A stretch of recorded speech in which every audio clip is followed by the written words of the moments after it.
তা হচ্ছে কিয়ামতের আলামত। কিয়ামত সন্নিকটে বিধায় কোরআন এবং সুন্নাহ মোতাবেক আমাদের জীবনকে পরিচালনা করার লক্ষ্যে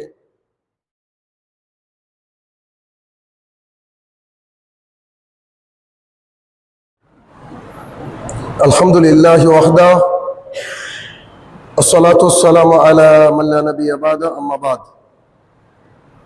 فإن خير الحديث كتاب الله وخير الهدي هدي محمد صلى الله عليه وسلم وشر الأمور محدثاتها وكل محدثة بدعة وكل بدعة ضلالة وكل ضلالة في النار فأعوذ بالله من الشيطان الرجيم يا أيها الذين آمنوا اتقوا الله حق تقاته ولا تموتن إلا وأنتم مسلمون. عن أبي هريرة رضي الله تعالى عنه قال قال رسول الله صلى الله عليه وسلم كل أمتي يدخلون الجنة إلا من أبى قيل يا رسول الله من أبى قال من أطاعني دخل الجنة ومن أساءني فقد أبى. সম্মানিত উপস্থিতি, সর্বপ্রথম আল্লাহ সুবহানাহু ওয়া তাআলার বারগাহে শুকরিয়া জ্ঞাপন করব যে আল্লাহ তাআলা জুমার সালাত আদায় করার লক্ষ্যে আমাদেরকে মসজিদে প্রেরণ করেছেন, যিনি আমাদেরকে সুস্থতা নামক নিয়ামত দিয়ে ঘিরে রেখেছেন, যিনি কঠিন এবং কঠোর দিবসের মালিক, সে রব্বুল ইজ্জাতের বারগাহে শুকরিয়া জ্ঞাপনার্থে আমরা বলি আলহামদুলিল্লাহ।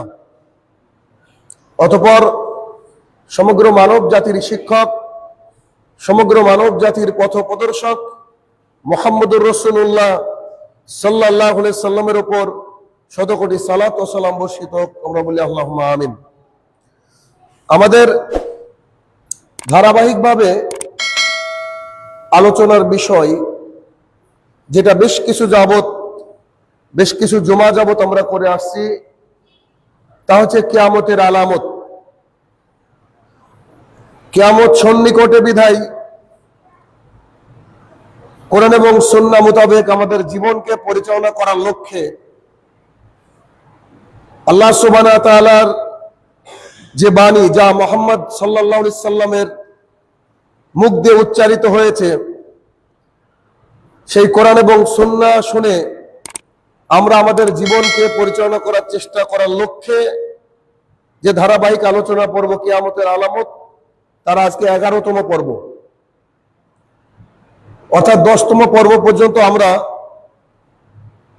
কোরআনের কিছু অংশ এবং প্রচুর পরিমাণে হাদিস আমরা জেনেছি, যা আমাদেরকে আগামী দিনের পথকে সুন্দর করবে বলে আমরা মনে করি। আজকে 11তম পর্বের প্রথম কিয়ামতের আলামত হচ্ছে ব্যাপক হারে খনিজ সম্পদের প্রকাশ ঘটবে। খনিজ সম্পদ মানে যা মাটির নিচে লুকায়িত রয়েছে, তাকে বলা হয় খনিজ সম্পদ। এমন সময় আসবে পৃথিবীর বুকে বড় বড় বিল্ডিং গুলা যেমন পিলারের উপরে, খুঁটির উপরে দাঁড়িয়ে থাকে, সুবিশাল সুউচ্চ অট্টালিকা গোটা বিশ্ব জুড়ে, ঠিক তেমন করে আল্লাহ সুবহানাহু ওয়া তাআলা তার জমিনের ভেতরে থাকা যে খনিজ সম্পদ মালামাল, তা উদ্গত করে দেবেন। অত্র বিষয় এর উপরে একটি হাদিস যদি আমরা শুনি তাহলে বুঝতে পারবো।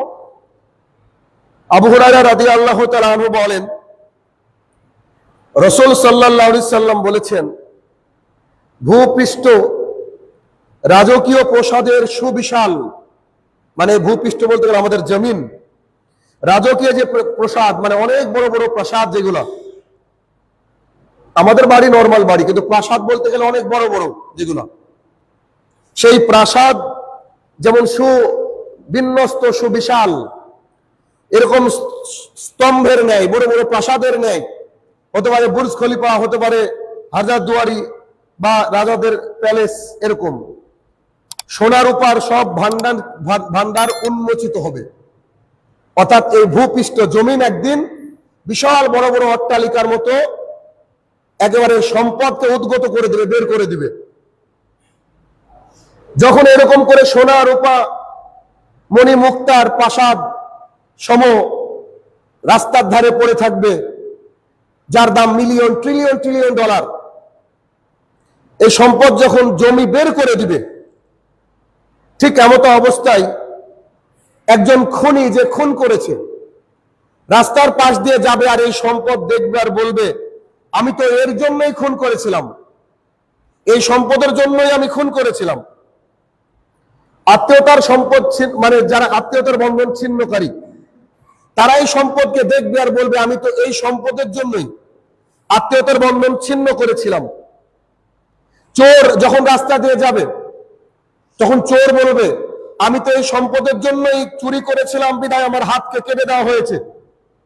তারা সবাই ওই রাস্তা দিয়ে যাবে, খুনি যাবে, চোর যাবে, আত্মীয়তার বন্ধন ছিন্নকারী যাবে, কিন্তু কেউ তারা এই সম্পদকে হাত লাগাবে না, কেউ তারা নেবে না।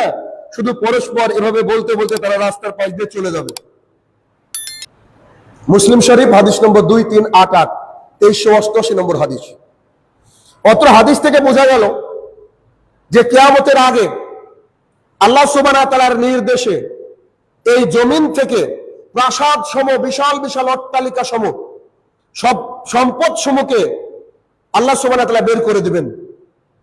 যেদিন বের করে দিবেন সেদিন মানুষ তাদের ভুল বুঝতে পারবে যে কেন তারা খুন করেছিল, কেন তারা আত্মীয়তার বন্ধন ছিন্ন করেছিল, কেন তারা চুরি করেছিল এই সম্পদের কারণে, অথচ সেই দিন তারা কেউ এই সম্পদকে হাত লাগাবে না। এ কথা বলতে বলতে পার হয়ে যাবে রাস্তা। অতএব সম্পদে একদিন মানুষের ভালো লাগবে না।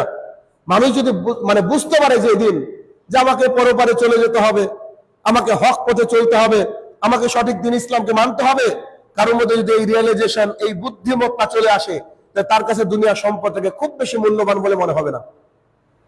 তাহলে অত হাদিস থেকে আমাদের শিক্ষা যে যেই সম্পদের কারণে আমরা একে অপরের সাথে কোন্দল করি, ঝামেলা করি, ঝগড়া করি, পাওয়ার জন্য লিপ্ত হয়ে যাই, কূটকৌশল করি, এগুলো একদিন মানুষ ছুঁয়েও দেখবে না, স্পর্শ করেও দেখবে না। রাসূলুল্লাহ সাল্লাল্লাহু আলাইহি ওয়াসাল্লাম এটাই বলেছেন যে সেদিন তোমরা কিয়ামতের জন্য অপেক্ষা করিও। এর পরের আলামত, পরপর তিনটে আলামত। এক, রূপ বিকৃতি হবে, মানুষের চেহারা বিকৃত হয়ে যাবে। দুই, ভূমি ধস হবে, জমিন ধসে যাবে। তিন, আকাশ থেকে পাথর বর্ষণ হবে। এই তিনটেকে মুহাম্মদ সাল্লাল্লাহু আলাইহি ওয়াসাল্লাম কিয়ামতের আলামত বলে উল্লেখ করেছেন। অর্থাৎ সেই জামানায়, আমরা যে জামানা আছে এটা তো সেই জামানা, সেই জামানার দিকে কিছু সংখ্যক লোকের উপরে এই ধরনের বিপদ আপতিত হবে। কেমন? হাদিসে আছে এইরকম, ইমরান ইবনে হুসাইন রাদিয়াল্লাহু তাআলা আনহু বলেন, রাসূল সাল্লাল্লাহু আলাইহি ওয়াসাল্লাম বলেছেন যে এই উম্মতের মধ্যে, মানে তার উম্মতের কথা বলেছেন, আমাদের কথা বলেছেন, এই উম্মতের মধ্যে ভূমি ধস, জমিনকে ধসে দেওয়া, রূপ বিকৃতি, চেহারা বিকৃত হয়ে যাবে, এবং আকাশ থেকে পাথর নিক্ষেপ করার মতো শাস্তি ঘটবে। ভূমিধস, রূপ বিকৃতি আর আকাশ থেকে পাথর বর্ষণের মতো শাস্তি ঘটবে। একজন ব্যক্তি দাঁড়িয়ে বললেন, ইয়া রাসূলুল্লাহ সাল্লাল্লাহু আলাইহি ওয়াসাল্লাম, হে আল্লাহর রাসূল সাল্লাল্লাহু আলাইহি ওয়াসাল্লাম, এরকম শাস্তি কখন আসবে? কোন জামানায় আসবে? কখন এই ধরনের ঘটনা ঘটবে? রাসূলুল্লাহ সাল্লাল্লাহু আলাইহি ওয়াসাল্লাম বললেন, এই পয়েন্টটাকে একটু ভালো করে বুঝতে হবে যে সেই দিন 1450 বছর পূর্বে রাসূলুল্লাহ সাল্লাল্লাহু আলাইহি ওয়াসাল্লাম যখন এভাবে দাঁড়িয়ে বসে সাহাবায়ে কেরামকে বলছিলেন যে শুনে রাখো, আমার উম্মতের মধ্যে তিনটে পাপ নেমে আসবে, জায়গায় জায়গায় ভূমি ধস হয়ে যাবে, জমিন ধসে যাবে, আকাশ থেকে পাথর বর্ষণ হবে, মানুষের রূপ, মানুষ থাকবে না, শুয়োর বানর কুকুরের মতো হয়ে যাবে। সাহাবায়ে কেরাম ঘাবড়ে গেলেন, আশ্চর্য কথা, এটা আবার কেমন কথা? সঙ্গে সঙ্গে একজন দাঁড়িয়ে বললেন, এরকম শাস্তি কখন ঘটবে ইয়া রাসূলুল্লাহ সাল্লাল্লাহু আলাইহি ওয়াসাল্লাম, আপনি আমাদেরকে বলেন এটা কখন ঘটবে? তখন তিনি বললেন, যখন গান বাদ্যযন্ত্র বেড়ে যাবে। এমন কোন বাড়ি নাই যে বাদ্যযন্ত্র নাই, নাই, ইল্লা মান রাহিমা রাব্বি, বাদ্যযন্ত্র বেড়ে যাবে। দুই, অশ্লীলতা এবং নর্তকীদেরকে দিয়ে নাচ করানো হবে, কোন কিছুর উদ্বোধনের আগে নর্তকীরা নাচবে। তিন, 3, চারিদিকে অশ্লীলতা ছড়িয়ে পড়বে। 4, মদ্যপান ব্যাপক হারে বেড়ে যাবে। যখন এই রকম আল্লাহর জমিনে পাপ চলতে থাকবে, তখন তোমরা এই 3টা আযাবের জন্য অপেক্ষা করিও। রাসূলুল্লাহ সাল্লাল্লাহু আলাইহি ওয়াসাল্লাম এই কথা বললেন, তিরমিজির হাদিস 458, 458 নম্বর হাদিস।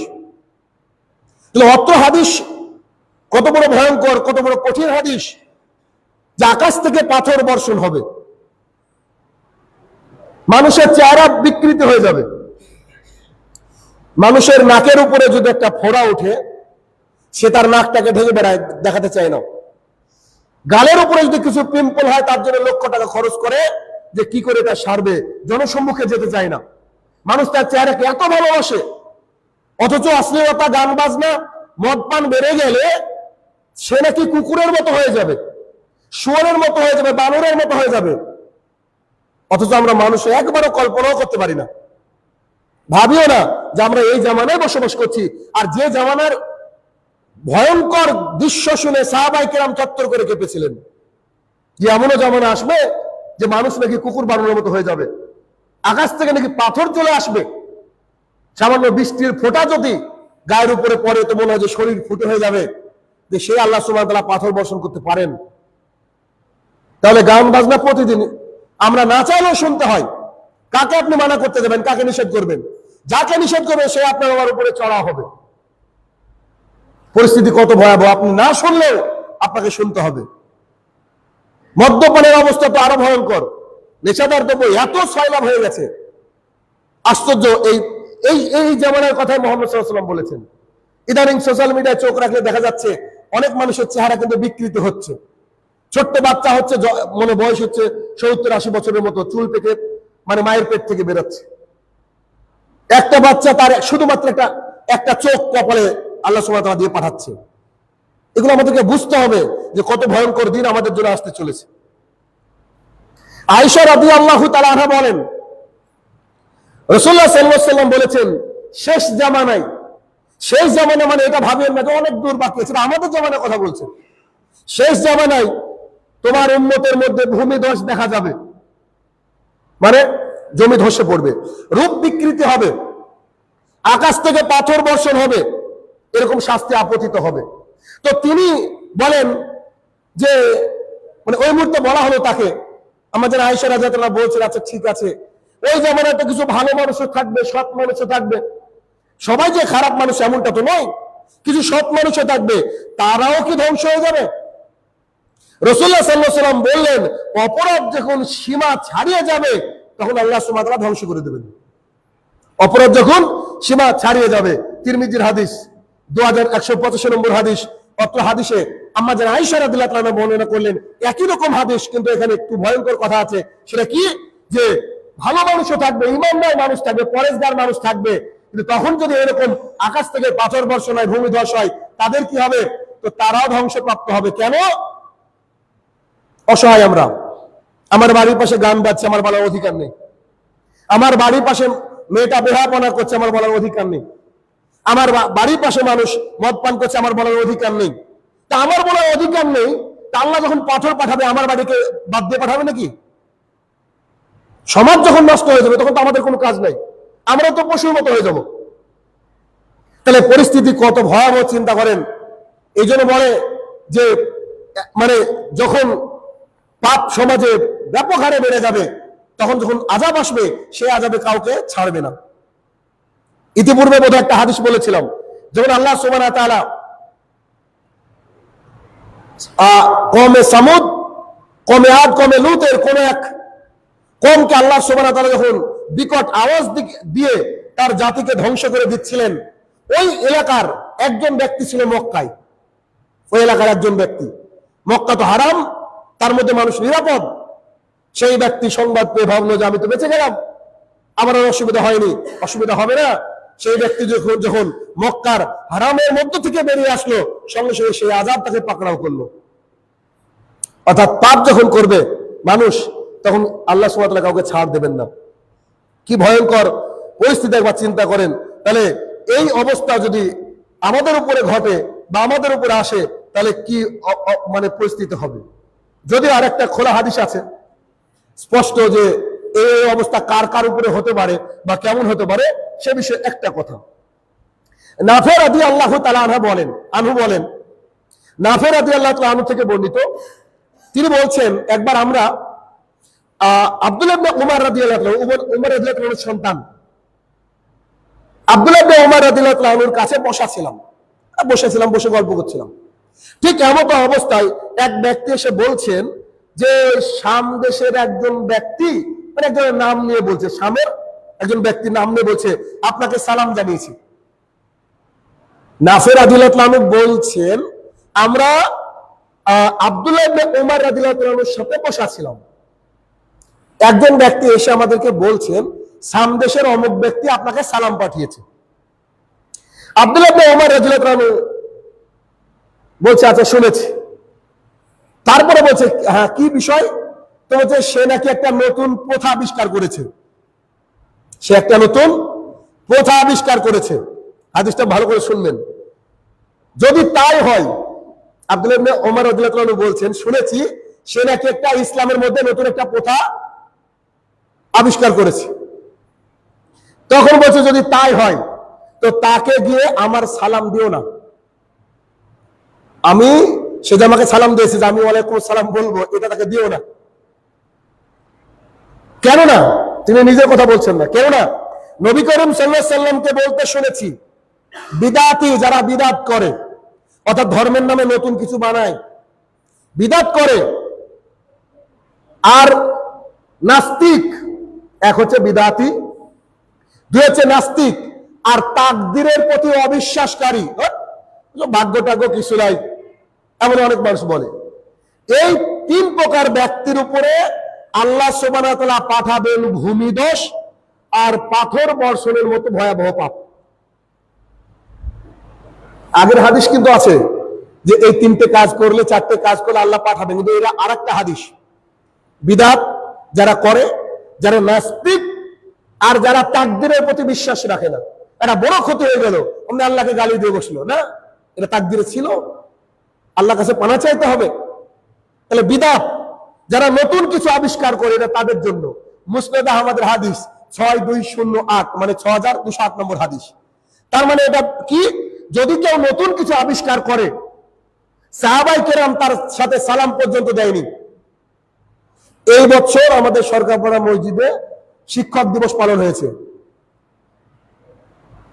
আমাদের সরকারপাড়া মসজিদে অনুষ্ঠান করা হয়েছে। 40 কদম, এই বিদাতি মোনাজাত, খতমে কোরআন, তারপরে হচ্ছে বাপ মদ খেয়ে মারা গিয়েছে, হুজুরকে ডেকে 500 টাকা দিয়ে মুরগি খাই জান্নাতে যাওয়ার ব্যবস্থা, যত কার্যকলাপ হয়েছে। এই যে আজানের আগে সুন্দর ডিজাইন করে মুহাম্মদ সাল্লাল্লাহু আলাইহি ওয়াসাল্লামকে, এই যে কত সুন্দর কথা বলা, শুধু এখনো দাঁড়িয়ে রাখা সম্ভব হয়নি। তারপরে এরকম কত অন্যায় যে চলে, এগুলো সব বিদআত, এই ধর্মের নামে নতুন। তাহলে এই হাদিস অনুযায়ী এদেরকে সালাম দেওয়া যাবে না। আমি বলছি না, হাদিস বলছি।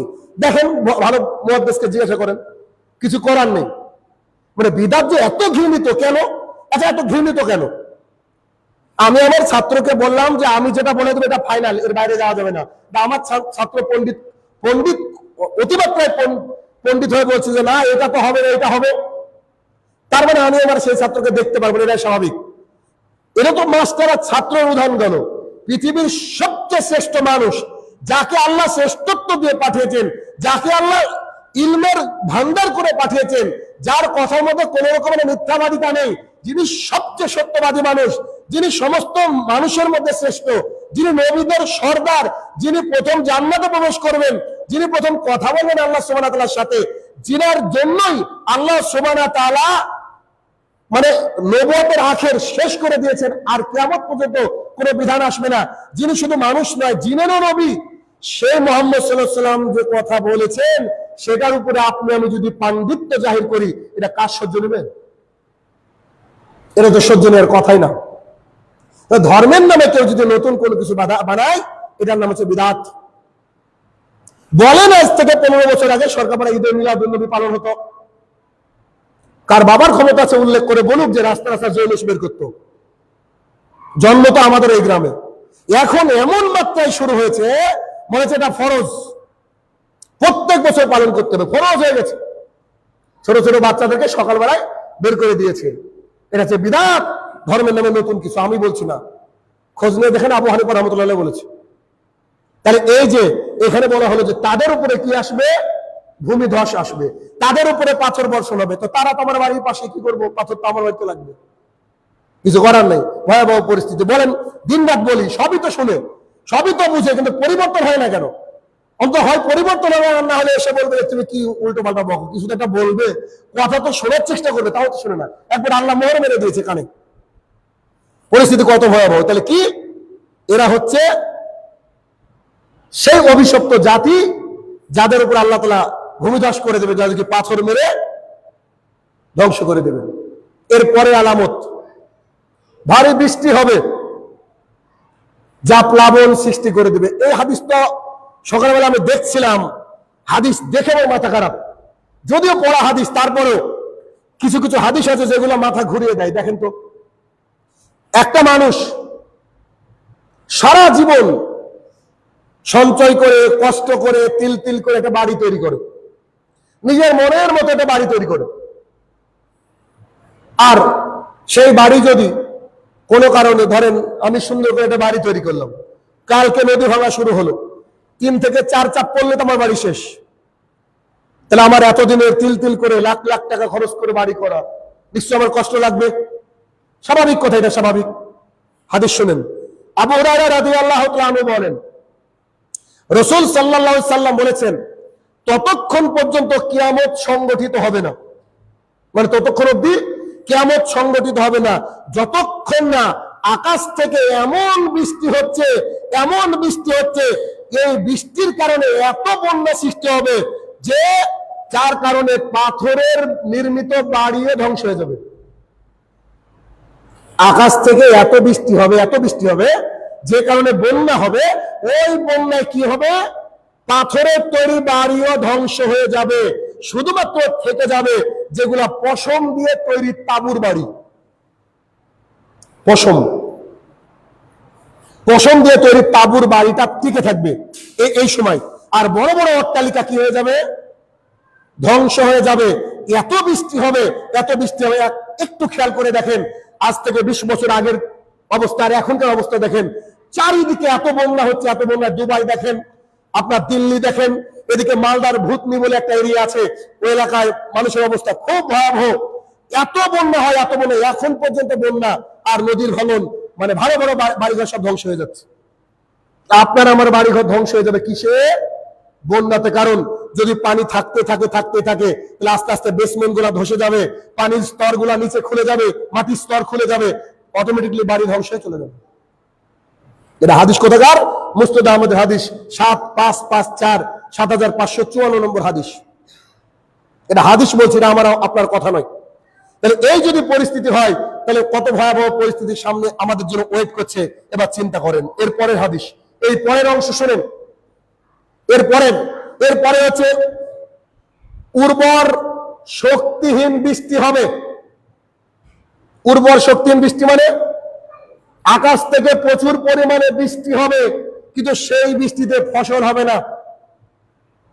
কৃষকরা হা করে চেয়ে থাকে কখন আল্লাহ সুবহানাহু ওয়া তাআলা আকাশ থেকে একটু পানি দিবে, আমাদের খরচ বেঁচে যাবে, আমাদের ফসলগুলা শস্য শ্যামল হবে, সুন্দর হবে। অথচ এমন একটা সময় আসবে, আকাশ থেকে বৃষ্টি হবে, কিন্তু সেই বৃষ্টিতে ফসল জন্মাবে না। কারণ ফসল দেওয়ার মালিক আল্লাহ সুবহানাহু ওয়া তাআলা, বৃষ্টি দেওয়ার মালিক আল্লাহ সুবহানাহু ওয়া তাআলা। আল্লাহ বৃষ্টিকে যা বলবে বৃষ্টি তাই শুনবে, কিছু করার নেই।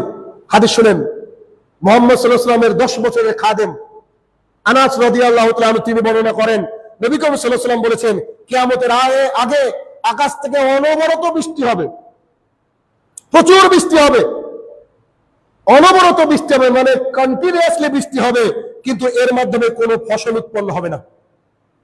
প্রচুর বৃষ্টি হবে কিন্তু কোনো ফসল উৎপন্ন হবে না। এটাও মুসনাদ আহমদের হাদিস 14452 নম্বর হাদিস। তাহলে চিন্তা করেন, আনাস ইবনে মালিক রাদিয়াল্লাহু তাআলা থেকে বর্ণিত যে বৃষ্টি হবে, কিন্তু ওই বৃষ্টিতে কি হবে না, ফসল আসবে না। রাসূল সাল্লাল্লাহু আলাইহি ওয়াসাল্লাম একটা হাদিস শুনেন, রাসূল সাল্লাল্লাহু আলাইহি ওয়াসাল্লাম বলেছে, শোনো, দুর্ভিক্ষ মানে হচ্ছে বৃষ্টি না হয় এমনটা নয়। তার মানে আমরা কি বৃষ্টি না হলে মনে করি যেটা দুর্ভিক্ষ হচ্ছে, তাই না? বৃষ্টি না, হাহাকার চারিদিকে। রাসূলুল্লাহ সাল্লাল্লাহু আলাইহি ওয়াসাল্লাম জানে যে পাবলিক প্রশ্ন করবে, খালি খরা হলে বলে যে দুর্ভিক্ষ। তখন তিনি বলছেন, শুনে রাখো, দুর্ভিক্ষ হওয়া মানে বৃষ্টি না হওয়া নয়, বরং অচিরেই খুব শীঘ্রই এত বৃষ্টিপাত হবে যার ফলে কোনো ফসল উৎপন্ন হবে না, জমি কিছু বের করে মানুষকে দিবে না, তখনই দুর্ভিক্ষ সৃষ্টি হবে। ফসল না হলে কি হবে? দুর্ভিক্ষ হবে। মুসলিম শরীফের হাদিস 2904, মানে 2904 নম্বর হাদিস। অত্র হাদিস থেকে আমরা বুঝতে পারলাম যে কি বৃষ্টি হবে, যে বৃষ্টির মধ্যে উর্বর শক্তি আল্লাহ দিবেন না। এই বৃষ্টি হওয়ার ফলে ফসল তার জমি, মানে জমি তার ফসল উদ্গত করবে না, হয়তো এমনি গাছ হবে, তাতে ফলন বাড়বে না, পরিস্থিতি এমন ভয়াবহ হয়ে যাবে। এটা কিয়ামতের আগে। আল্লাহ সুবহানাহু ওয়া তাআলা এই ফিতনা দেখার পূর্বে আমাদেরকে ঈমানি হালাতে মৃত্যু দান করুক, আল্লাহুম্মা আমিন।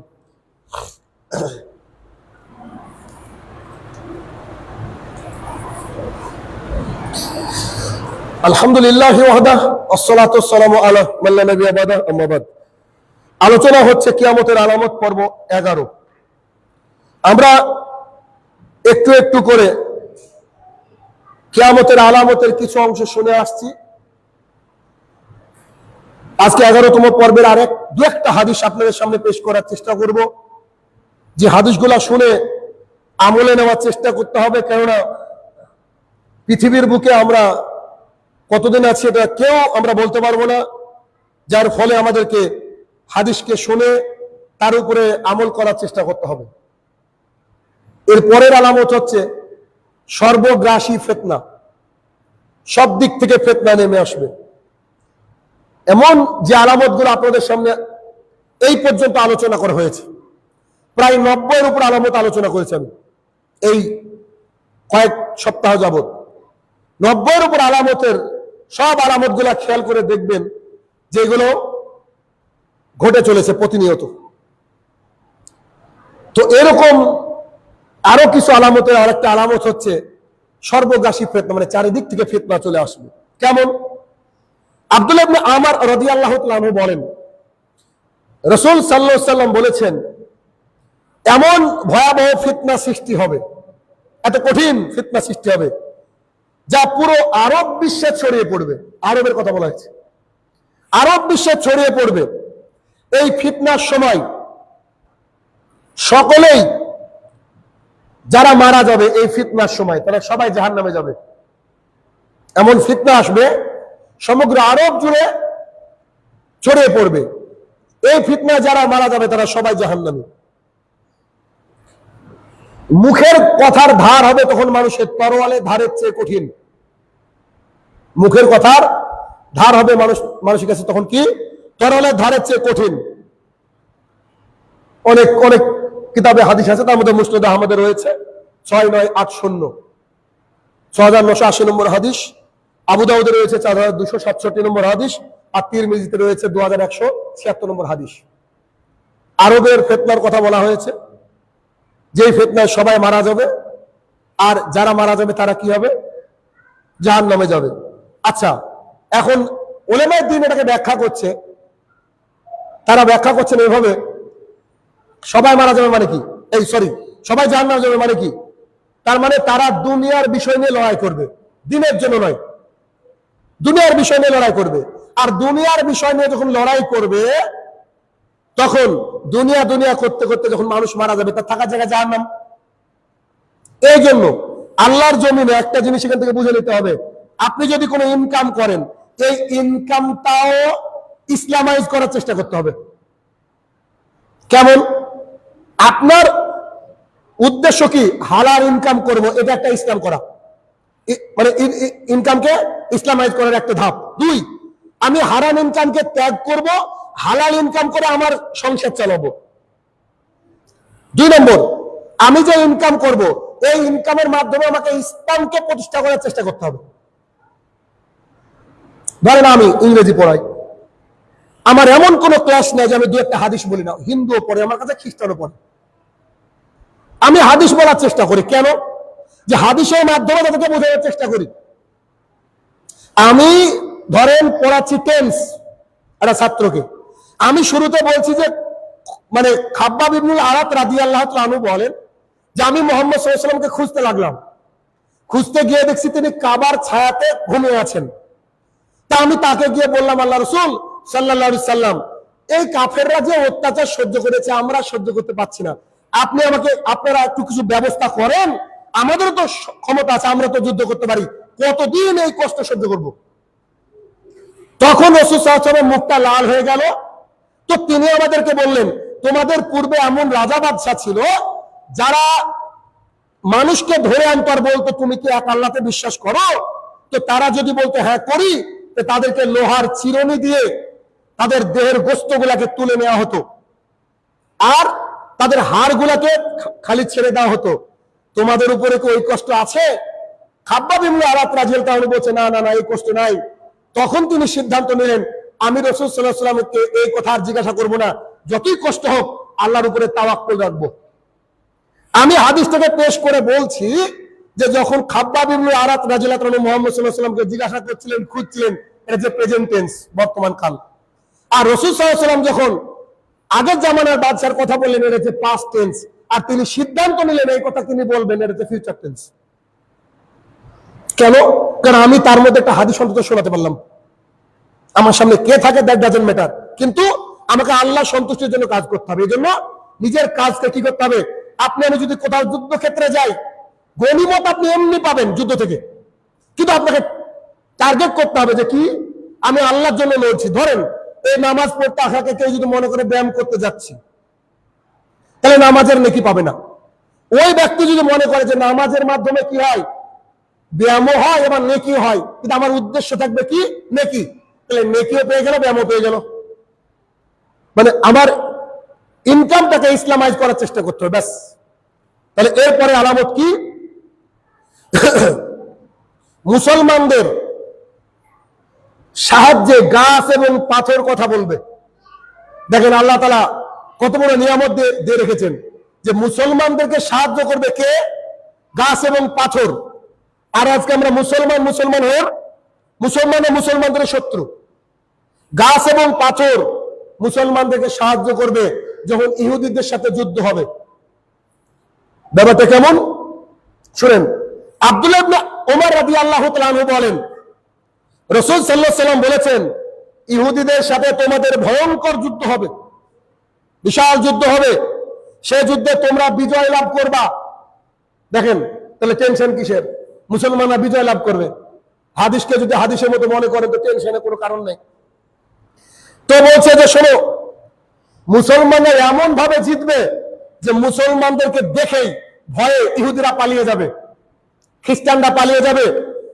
যখন তারা পালিয়ে যেতে যেতে দেখবে যে মুসলমানের শরীরটা তাড়া করেছে, তারা পাথর বা গাছের আড়ালে লুকিয়ে থাকবে। তখন মুসলমানের সৈনিক খুঁজবে, আরে কোথায় গেল কোথায় গেল। তখন সেই পাথর এবং গাছ পেছন থেকে বলবে যে তুমি ইহুদিকে খুঁজছো, এ দেখো দেখো এ দেখো ইহুদি আমার পেছনে, আসো আসো। তখন মুসলমানকে ধরবে আর হত্যা করবে। সুবহানাল্লাহ বিহামদিহি। চিন্তা করেছেন হাদিস কোথাকার? হাদিস হচ্ছে বুখারীর 2723, মানে 2723 নম্বর হাদিস আর 3349 নম্বর হাদিস। মানে মুসলমানদেরকে সাহায্য করবে গাছ এবং পাথর। তাহলে আপনার আমার ভয়ের কি জায়গা? আল্লাহ সাহায্য করাবে। তার মানে গাছও কথা বলবে, পাথরও কথা বলবে। তাহলে আমাদেরকে এটা বুঝতে হবে। আরেকটা হাদিস, আবু হুরায়রা রাদিয়াল্লাহু তাআলা আনহু বলেন, রাসূল সাল্লাল্লাহু আলাইহি ওয়াসাল্লাম বলেছেন, যতক্ষণ ইহুদিদের সাথে মুসলমানদের তুমুল লড়াই হচ্ছে, বিশাল যুদ্ধ হচ্ছে, ততদিন পর্যন্ত কিয়ামত সংঘটিত হবে না। শুনেন, যুদ্ধে ইহুদিরা পালিয়ে যাবে, পালিয়ে যাওয়ার পর তারা পাথর এবং গাছের নিকটে আশ্রয় নেবে। তখন সেই গাছ ডেকে ডেকে বলবে, এই যে ইহুদি, একে হত্যা করো।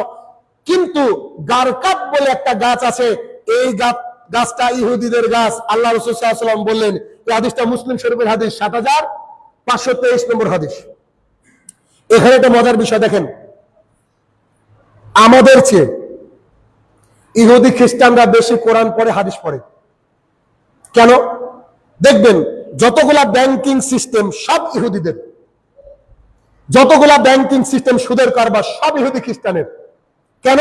ওরা কোরআন পড়েছে, হাদিস পড়ে পেয়েছে যে সুদ ধ্বংস হবেই আর ব্যবসা বেড়ে যাবে। ইহুদি খ্রিস্টানরা বড় বড় ব্যবসার মালিক আর মুসলমানরা বড় বড় সুদের কারবারের মালিক। ওরা জানে যে ধ্বংস হবে। সুদ মায়ের সাথে জেনা সমতুল্য পাপ। ওরা জানে কেউ কোনো ব্যক্তি মায়ের সাথে জেনা সমতুল্য পাপ করে জান্নাতে যেতে পারে, ওরা জানে। তাই দেখেন সুদের কারবার ঢুকে দিয়েছে। এবার এইখানে বলা হলো সব গাছ বলে দিবে, কিন্তু গারকাত গাছ বলে দেবে না। কেন? ওটা যে ইহুদিদের গাছ। শুনলে তাজ্জব হয়ে যাবেন। আমেরিকা, দুবাই, যেখানে যেখানে পৃথিবীর যেখানে যেখানে ইহুদিরা আছে, ওরা প্রত্যেকটা এলাকায় এই গারকাত গাছ লাগায়। কথা বুঝেন না আমার শেষে এসে? তারা গারকাত গাছ লাগায় কেন? এর পেছনে কাহিনী কি? এর পেছনে কাহিনী হচ্ছে ওরা কনফার্ম এই হাদিস ঘটবে। সুবহানাল্লাহ। ওরা ভাবে, কিন্তু আমরা মুসলমানরা ভয় করি। ওরা 100% শিওর যে এই যুদ্ধ হবে। এটা কিন্তু এই যুদ্ধ কিন্তু এখনো হয়নি, এই যুদ্ধ এখনো আসেনি, হবে। ওরা 100% শিওর। আল্লাহ রসুল যখন বলেছেন সাল্লাল্লাহু আলাইহি ওয়াসাল্লাম 100% এর যুদ্ধ ঘটবে, আমাদেরকে পালাতেও হবে। অন্তত পালিয়ে বাঁচার সময় অন্তত আমরা গাছ লাগাই কিছু, যাতে করে আমাদের গাছগুলা থাক, মানে গারকাত গাছ থাক, আমাদেরকে যেন না বলে দেয়। কিন্তু কাঁঠাল গাছ, আম গাছ, নিম গাছ, জাম গাছ থাকলে কি করবে? ওরা ধরে বলে দেবে, দেখো ইহুদি লোক আছে, মারো। চিন্তা করেন তাহলে, ইহুদিরা এই গাছ এখন লাগায়, দেখবেন প্রত্যেক ইহুদি অঞ্চলে গারকাত পাবেন আপনি এই গাছটা। ওটা আছে আপনার লিচু গাছের মতো দেখতে অনেকটা, গারকাত গাছ। আমার কাছে ছবি আছে এখানে। তাহলে কি? এই যে গারকাত গাছ ওরা লাগায়, কিন্তু গারকাত গাছ কাদের গাছ? ইহুদিদের গাছ। আল্লাহ রাসূল সাল্লাল্লাহু আলাইহি ওয়াসাল্লাম নিজে বলে দিচ্ছেন এটা ওদের গাছ, এটা আমাদের গাছ নয়। তাহলে অত আজকের খুতবা থেকে আমরা কি পেলাম? টোটাল যদি সামারাইজ করি তা আমরা এরকম পেলাম যে আমরা কিয়ামতের একেবারে দ্বার প্রান্তে পৌঁছে গিয়েছি। মনে হচ্ছে যেন কাল ঘটবে, মনে হচ্ছে যেন পরশু ঘটবে। তা আমরা যদি নিজেকে মনে করি যে মানে we have lot of time in our hand, আমাদের হাতে প্রচুর সময় আছে, চরম ভুল করছি আমরা, চরম ভুল করছি। আমাদেরকে মনে করতে হবে যে আগামী কালকে কিয়ামত, এখন প্রস্তুতি নিতে হবে, এখন নিতে হবে প্রস্তুতি। যদি আমরা এখন প্রস্তুতি নিতে পারি তাহলে খুতবা সার্থক। আর না হলে শুনলেন মানলেন না, ব্যাপারটা এমন হয়ে যাবে, ইহুদিদের মতো হয়ে যাবে। ইহুদিরা কি বলে? আল্লাহ তাআলা কোরআনে বলছে সামিয়ানা ওয়া আসাইনা, শুনলাম কিন্তু মানবো না। আর মুসলমানরা কি বলে? সামিয়ানা ওয়া আতাইনা, শুনলাম এবং মেনে নিলাম। তাহলে বুঝতে হবে বিষয়টা যে আমার প্রতিপালক, আমরা যত বিষয় এখন জানলাম, যতক্ষণ শুনলাম কিয়ামতের আলামত, এই বিষয়গুলো মেনে আমরা যা নিষেধ তা যেন দূরে থাকতে পারি, আর যা আদেশ তা যেন করতে পারি। আল্লাহ তুমি সেই তৌফিক আদা করো, আল্লাহুম্মা আমিন। হে আমার প্রতিপালক, আমাদের মধ্যে যারা অসুস্থ আল্লাহ তাকে তুমি শেফায়ে কামেলা দান করো, আল্লাহুম্মা আমিন। হে আমার প্রতিপালক, যারা আমাদের ছেড়ে চলে গেছে মাবুদ, তারা যদি ক্ষমার যোগ্য হয় আল্লাহ তুমি তাদেরকে ক্ষমা দান করো, আল্লাহুম্মা আমিন। হে আমার প্রতিপালক, আমরা যেন দ্বীন ইসলামকে পরিপূর্ণ মেনে তোমার কাছে পৌঁছাতে পারি, তুমি সেই তৌফিক আদা করো, আল্লাহুম্মা আমিন। হে আমার প্রতিপালক, আমরা যেন হারাম থেকে হালালের পথে ফিরতে পারি, আল্লাহ তুমি সেই তৌফিক আদা করো, আল্লাহুম্মা আমিন।